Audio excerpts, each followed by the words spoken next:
Je pense que votre fils, il parle souvent à Radio Notre-Dame pour la Fondation Notre-Dame.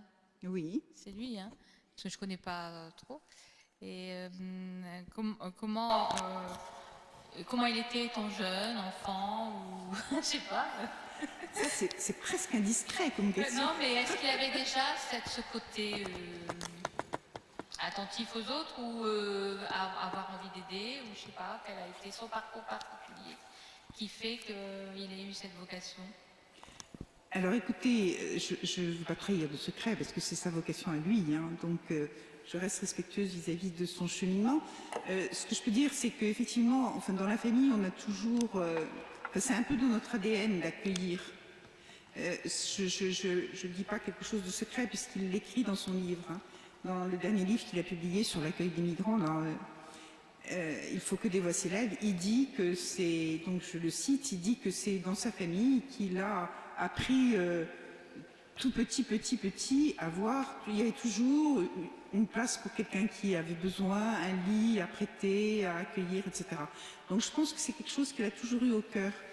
Et alors je trahis pas non plus un secret parce qu'il en a parlé aussi publiquement. Donc quand il était petit, quand il avait 5 ans, c'était au moment de Pâques, on était au moment de la Semaine Sainte, on était au sport d'hiver avec les enfants et donc c'était le vendredi saint, on était allé au chemin de croix. Bon.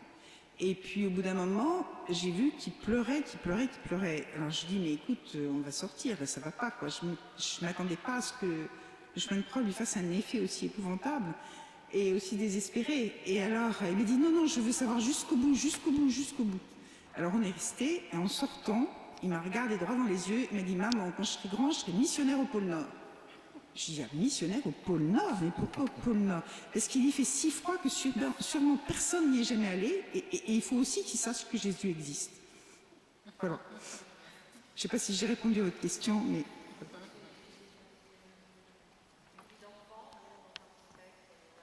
Pardon? Voilà. Si je peux peut-être un tout petit peu compléter, puisqu'on se connaît un petit peu, c'est quelqu'un de normal.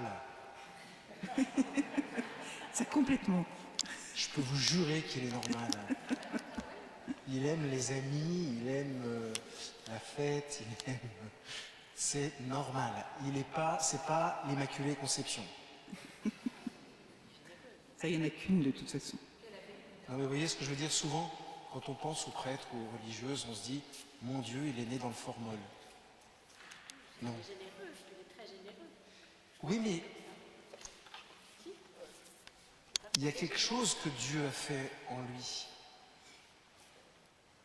Il y a quelque chose que Dieu fait. Et vous y assistez, j'y assiste moi, et on est enthousiaste, mais c'est pas une prédisposition naturelle hors norme, vous voyez. C'est pas pour nos qualités que le Seigneur nous appelle, c'est par pure grâce, c'est par miséricorde. Tiens, venez, Masse. On croit qu'il faut rentrer dans des critères, mais non. Le Seigneur, il nous appelle gratuitement, il n'y a aucune raison. Je crois que c'est pour ça que c'est important, quand on est éducateur, parent, aumônier, religieuse accompagnatrice, etc. Je pense que c'est important de les aider, enfin d'aider tous les enfants, parce qu'il y a d'autres vocations que celles de prêtres religieux ou religieux, de les aider à découvrir là où est leur bonheur. Parce que je pense que c'est ça, répondre à une vocation aussi. Ce que Dieu veut pour toi. Hein, c'est ça, chacun de nous est fait pour le bonheur, il faut qu'on arrive à trouver quel chemin prendre pour ce bonheur. Et je pense que c'est vraiment seulement ça. C'est tout ça, mais c'est seulement ça. Et arriver à ce que, un peu comme Samuel, là, qui ne comprend pas être l'Élie de celui qui est à côté de vous, et arriver à discerner ce que Dieu lui demande. Pour ça que je suis sûre que l'homme riche, pour finir, il va retrouver le Christ.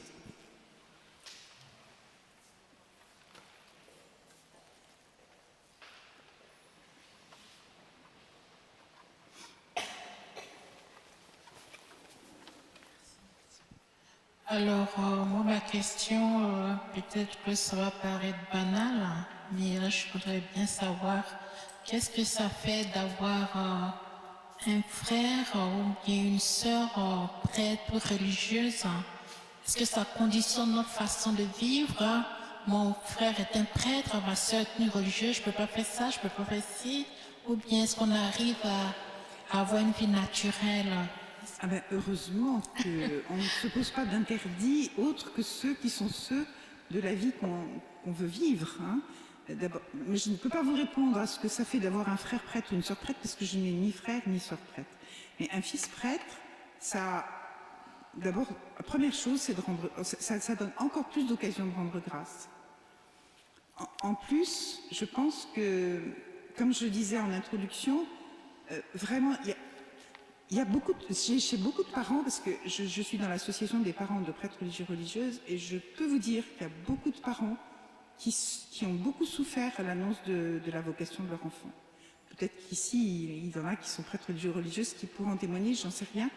Mais voilà, moi, par grâce, ça n'a pas été mon cas.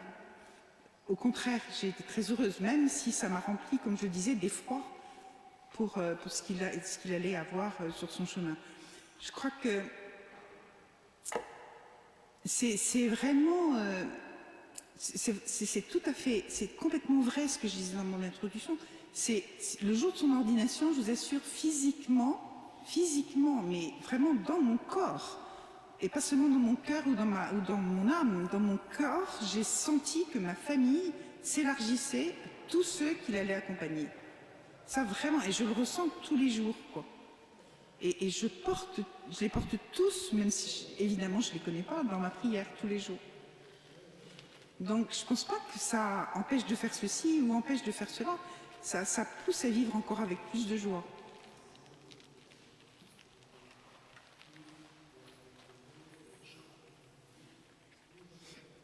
Je crois que dans votre famille, il y a un autre prêtre Ah, mais qui est au ciel maintenant. qui est au ciel, mais qui n'a pas été pendant que Benoît a grandi. Absolument, oui. Oui, je pense que des figures Votre oncle, proches de prêtres sont... est-ce qu'il a joué un rôle dans la vie de Benoît? Bien sûr, oui. Très très fortement. D'ailleurs, c'était mon oncle. Et d'ailleurs, c'est lui qui a remis à Benoît, qui l'a revêtu de sa chasuble du jour de l'ordination, bien sûr. Et quand ma grand-mère, ça c'est la petite histoire de famille, mais enfin je vous la partage, parce que ma grand-mère nous a tellement emmenés dans cette basilique quand on était enfant, il faisait toujours venir en pèlerinage, oui, à Notre-Dame des Victoires, oui. Donc je peux bien parler d'elle à cette occasion. Et ma grand-mère avait 103 ans ou quelque chose comme ça quand Benoît, elle est morte à 104 ans et demi, parce qu'on commençait à compter les demi là. Et quand Benoît lui a annoncé qu'il allait rentrer au séminaire, en fait, il l'avait annoncé à personne d'autre qu'à moi, voilà. Et ma grand-mère m'a appelée après, et elle avait les larmes aux yeux. Elle m'a dit, tu sais, ma chérie, c'est merveilleux parce que même mon abbé, en parlant de son fils qui était prêtre, aura un héritier. Et la transmission. Voilà. Mais c'est vrai qu'ils étaient très proches. Bonsoir. Ma question, elle est très simple. J'aimerais savoir à quel âge que votre enfant, votre fils Benoît, vous a annoncé qu'il voulait être prêtre. Alors, sous la forme de l'impulsion forte, là, c'est ce que je vous disais tout à l'heure, il avait 5 ans, mais c'était, voilà, c'était... Et puis après, il n'en a plus jamais reparlé. Et puis après, il en a reparlé juste avant de rentrer au séminaire, quoi, vers 19 ans. Donc c'est à 5 ans qu'il vous a annoncé vraiment le mot « Maman, je veux devenir prêtre ». Je veux être missionnaire au pôle Nord, il m'a dit. Vous voyez comment bon Dieu fait, il se retrouve à Paris. Entre nous, je préfère ça au pôle Nord.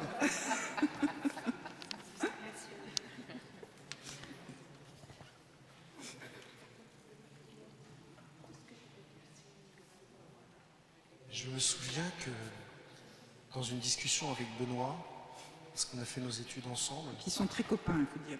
Ouais, on est même des amis, on peut dire.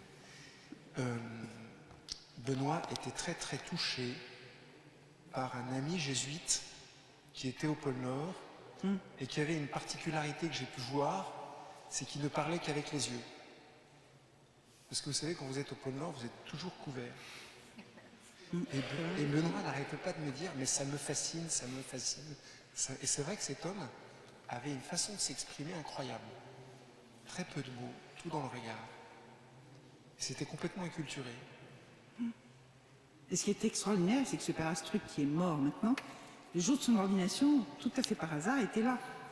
Et je trouve que c'était... Moi, ça m'a beaucoup touché que ce missionnaire au pôle Nord impose les mains à Benoît le jour de son ordination. Vous voyez, il n'y a pas de hasard. Dieu est d'une finesse dans sa providence. C'est fou. Quand on regarde les événements comme ça. Et comment était-il à l'école? Parce que vous me dites effectivement à 5 ans, bon, il avait déjà plus ou moins annoncé ce qu'il voulait être. Mais, Oui. oui, mais par la suite, comment il était à l'école avec Très chahuteur. Oui. Et ça a continué au séminaire, je peux vous le dire.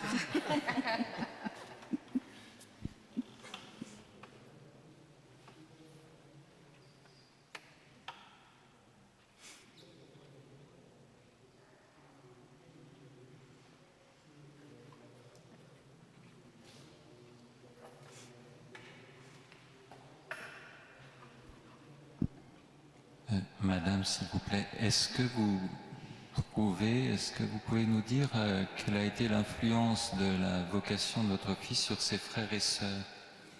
Alors, Benoît a un plus jeune frère. Entre les deux, nous avons perdu une petite fille bébé. Donc, elle, je pense qu'elle était très heureuse au ciel. Je pense qu'une influence, je ne pourrais pas dire une influence, ça l'a touché profondément, c'est sûr. Je me souviens aussi une petite anecdote. Le lendemain de son ordination, pour la première messe, après, c'est donc son frère, mon fils Paul, qui avait organisé des festivités dans un endroit en dehors de Paris. Et il n'avait invité que les amis de Benoît et ses amis. Il n'y avait pas du tout de famille. C'était vraiment la bande de copains. C'était déjà bien conséquent. Et Paul, à la fin, a dit, je réalise maintenant que mon frère, ça sera plus moi sa première préoccupation. Je passerai après les autres, mais enfin, voilà, c'est comme ça, et Deo gratias. Mais ils sont très complices toujours, enfin, ils sont très, voilà. Et je pense que ça aussi c'est important, parce que mon autre fils est marié, ma belle-fille est un délice, et pour Benoît, c'est aussi, je pense, très, très, très important d'avoir le foyer de son frère qui est accueillant, qui est un endroit où il peut être de façon naturelle et où il est heureux, quoi. Je crois que ça, dans l'équilibre de vie, c'est très important. D'ailleurs, c'est ce que j'avais dit à ses amis le jour après sa première messe, là, pendant le repas. Je leur avais dit, vous savez, je compte sur vous, hein, parce qu'il va avoir sacrément besoin de toute sa bande de copains.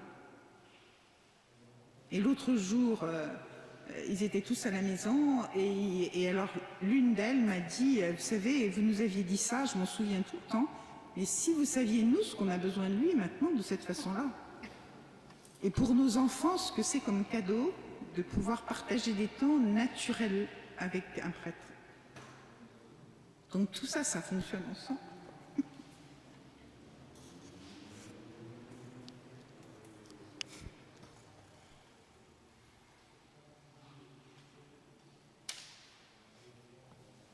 Alors je vous propose que nous nous tournions vers la Sainte Vierge et que nous confions tous les parents de prêtres et de religieuses, peut-être particulièrement ceux qui entendent pour la première fois leur enfant leur dire qu'ils souhaitent se consacrer au Seigneur.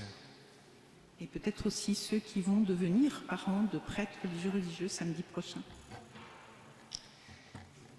Je vous salue Marie, comblée de grâce, le Seigneur est avec vous. Vous êtes bénie entre toutes les femmes, et Jésus, votre enfant, est béni. Sainte Marie,